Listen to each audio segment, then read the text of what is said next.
राधे राधे। श्री हरिदास श्री कुंज बिहारी। कैसे हैं आप सभी लोग। आई होप कान्हा जी की कृपा से आप सभी लोग अच्छे होंगे और स्वस्थ होंगे।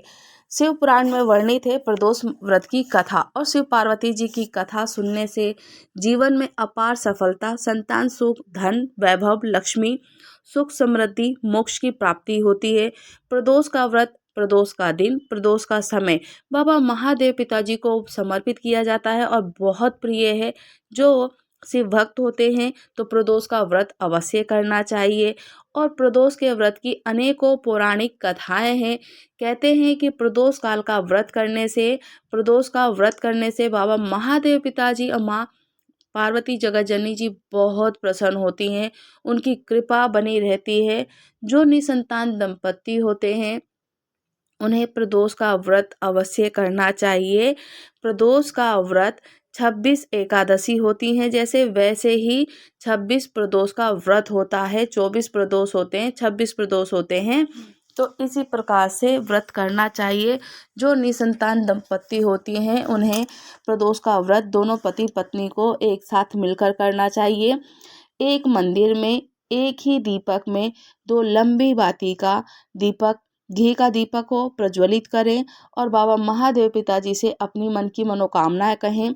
बाबा महादेव पिताजी इतने प्रसन्न होते हैं कि 1 साल भी नहीं बीतता, 1 साल के भीतर भीतर ही बाबा पुत्र रत्न की प्राप्ति अवश्य देते हैं।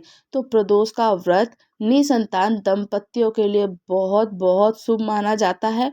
और सबसे बड़ी जो प्रदोष का व्रत संतान सुख देने वाली शनि प्रदोष होती है, शनिवार के दिन जो पड़ती है, उससे तो प्रदोष का शनिवार का संतान की प्राप्ति होती ही होती है।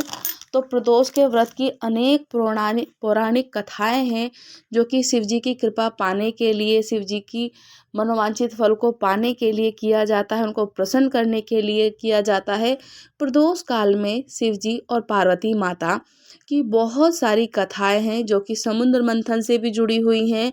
और कुछ ऐसी गरीब ब्राह्मणी की भी कथाएं हैं। गुरु प्रदोष है और प्रदोष हर दिन पड़ता है, हर सोम से लेकर इतवार तक। तो जिस जिस दिन पड़ता है उसी नाम से प्रदोष कहा जाता है। तो प्रदोष में समुद्र मंथन के दौरान जो हलाहल विष जहर, यानी कि भगवान शिव जी को पूरा संसार ब्रह्मांड इधर उधर हो गया था और समुद्र मंथन चल रहा था। समुद्र मंथन में हलाहल विष जो निकला था वो भगवान शिव जी के द्वारा कंठ में उनको ही धारण करना पड़ा, क्योंकि स्वयं भगवान शिव जी सभी सृष्टि के कर्ता धर्ता हैं। तो उन्होंने ही सबकी रक्षा करी। वो हलाहल वही पी सकते थे, अन्यथा कोई नहीं पी सकता था। तो ये हलाहल भगवान शिव जी ने पिया।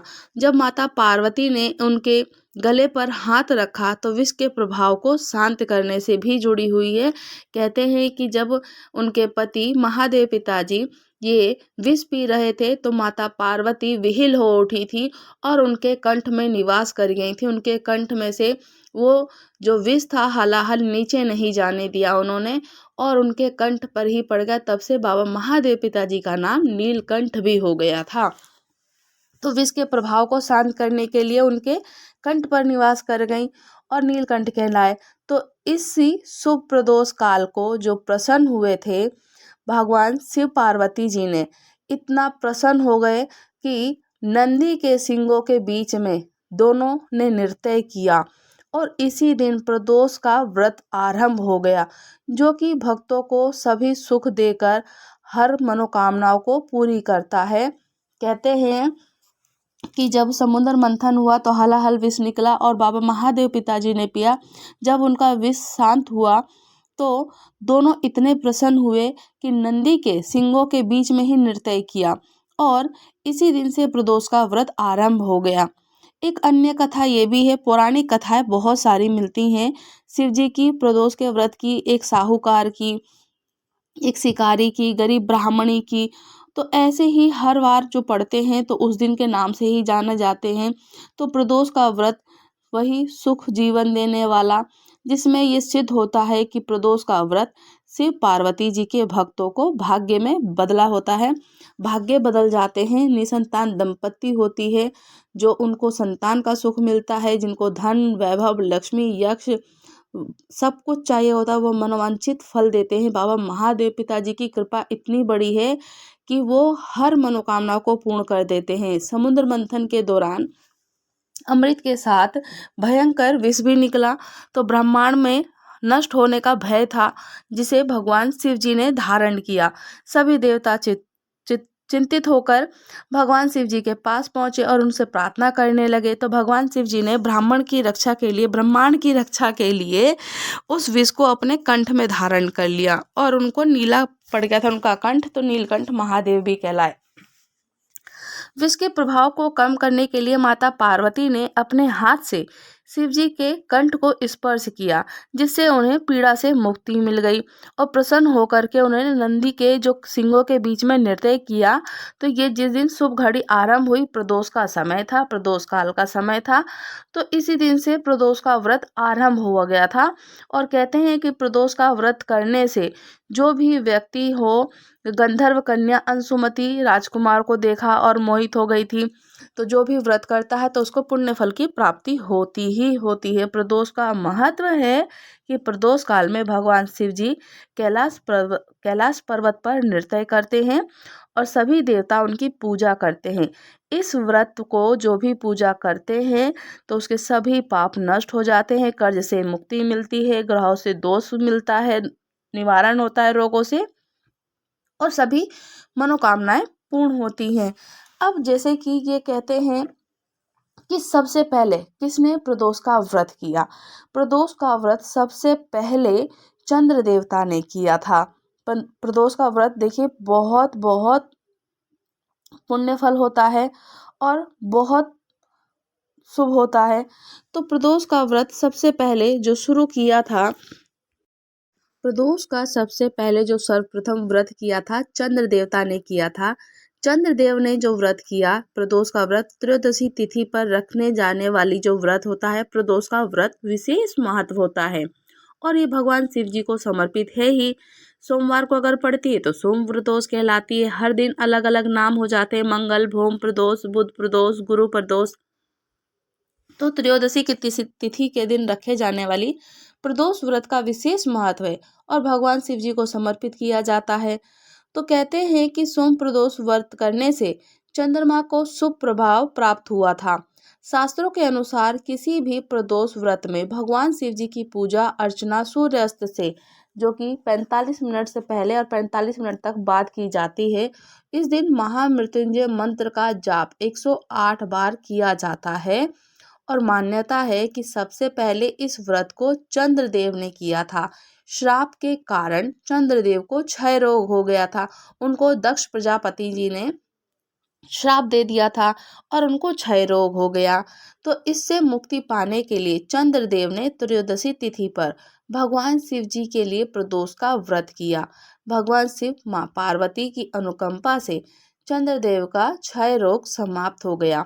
त्रयोदशी तिथि का प्रदोष काल में भगवान शिव कैलाश पर्वत के रचित भवन में आनंद तांडव करते हैं और सभी देवी देवता उनकी स्तुति भी करते हैं।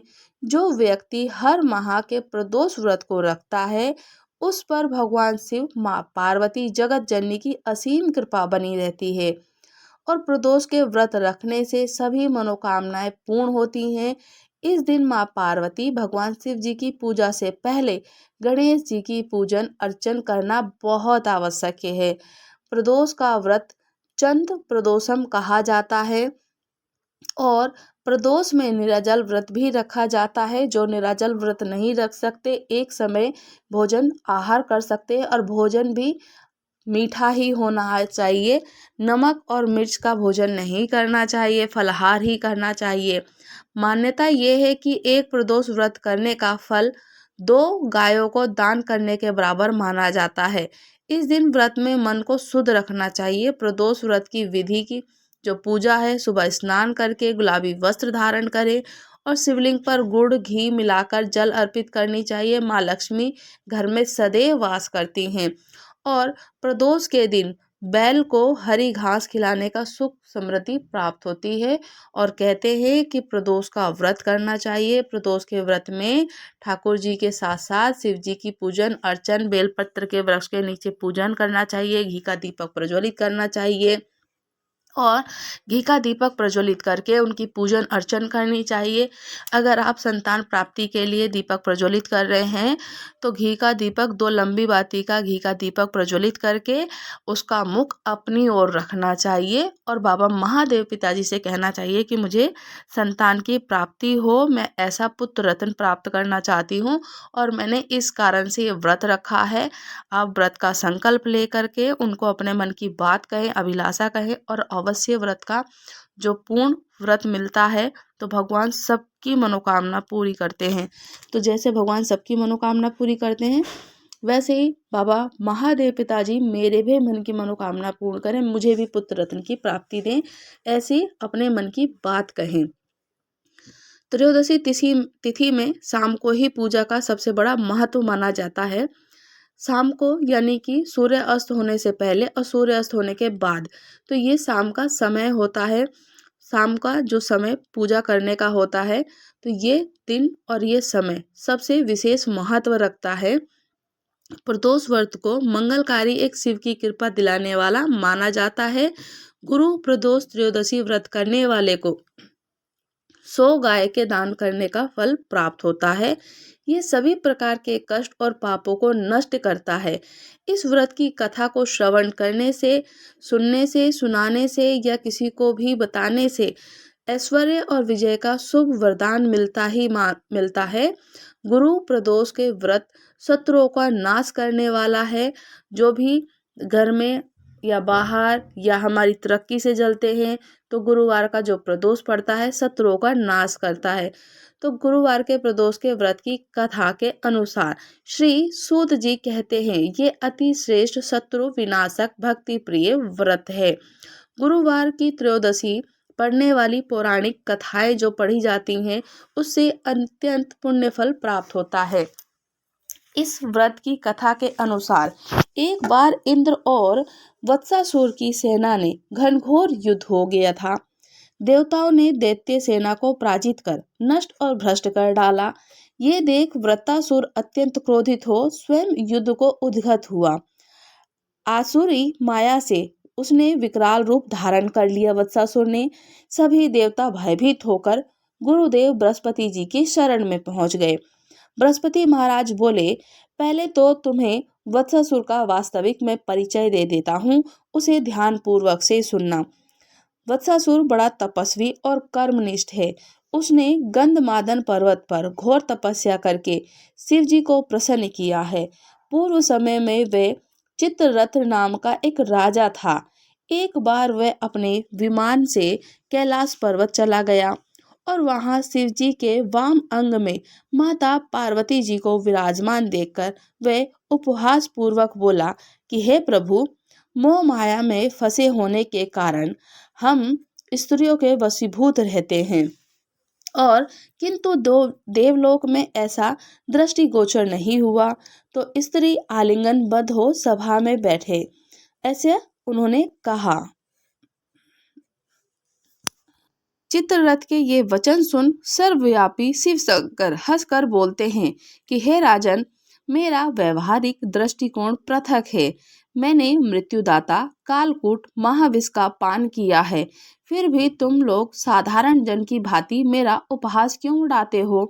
माता पार्वती क्रोधित होकर चित्ररथ से संबोधित हुई, अरे दुष्ट, तूने सर्वव्यापी महेश्वर, सृष्टि के संहारकर्ता, सृष्टि के संहारहर्ता महेश्वर के साथ ही मेरा उपहास उड़ाया है। अतएव मैं तुझे वह शिक्षा दूंगी, फिर तू ऐसी संतों की उपहास नहीं उड़ाएगा और ऐसा कभी दुस्साहस भी नहीं करेगा। मैं तुझे ऐसी शिक्षा दूंगी। अब तू दैत्य स्वरूप धारण कर विमान से नीचे गिर। मैं तुझे श्राप देती हूँ। जगदम्बा भवानी के अभिशाप से चित्ररथ राक्षस योनि को प्राप्त हुआ और त्वष्टा नामक ऋषि के श्रेष्ठ तप से उत्पन्न हो वत्सासुर बन गया। गुरु बृहस्पति आगे बोले कि वत्सासुर बालकाल से ही शिव भक्त रहा है और अतः इंद्र तुम बृहस्पति देव प्रदोष व्रत कर शंकर भगवान को प्रसन्न करो। देवराज ने गुरुदेव की आज्ञा का पालन कर बृहस्पति देव जी के प्रदोष का व्रत किया। गुरु प्रदोष व्रत के प्रताप से इंद्र ने शीघ्र ही वत्सासुर पर विजय प्राप्त कर ली और देवलोक में शांति छा गई। तो जो भी प्रदोष का व्रत करता है, हर शिव भक्त को ये प्रदोष का व्रत अवश्य करना चाहिए। अपने शत्रुओं से पराजय होने के लिए, शत्रुओं पर विजय पाने के लिए ये व्रत करना चाहिए। इससे जो भी शिव जी की भक्ति परिपूर्ण करता है उसको पुण्य फल की प्राप्ति, प्रदोष के व्रत से संतान का सुख, शिव जी की कृपा और जीवन में अपार सफलता, सुख, शांति, धन, वैभव, लक्ष्मी सब कुछ मिलती है। तो प्रदोष का व्रत अवश्य करना चाहिए। प्रदोष के व्रत में शाम को बिलपत्र के वृक्ष के नीचे, समय के वृक्ष के नीचे प्रदोष वाले दिन पार्थिव शिवलिंग का निर्माण अवश्य करें, उनकी पूजन अर्चन करें। और प्रदोष को शाम होने से पहले आप प्रदोष को पार्थिव लिंग का विसर्जन जरूर कर दें और 2 लंबी बाती घी का दीपक प्रज्वलित करें, उसमें एक अक्खा चावल का दाना अवश्य डालें। इससे कहते हैं कि भगवान हमारी मनोकामना जल्दी सुनते हैं। शिव पार्वती के व्रत और प्रदोष के व्रत की कथा संपूर्ण हुई। राधे राधे। श्री हरिदास श्री कुंज बिहारी। अगर आप लोग हमारे चैनल पर नए हैं तो चैनल को लाइक शेयर सब्सक्राइब करना बिल्कुल भी ना भूलें और मुझे कमेंट्स करके ज़रूर बताइएगा कि आप लोग प्रदोष का व्रत करते हैं या नहीं करते। राधे राधे। श्री हरिदास।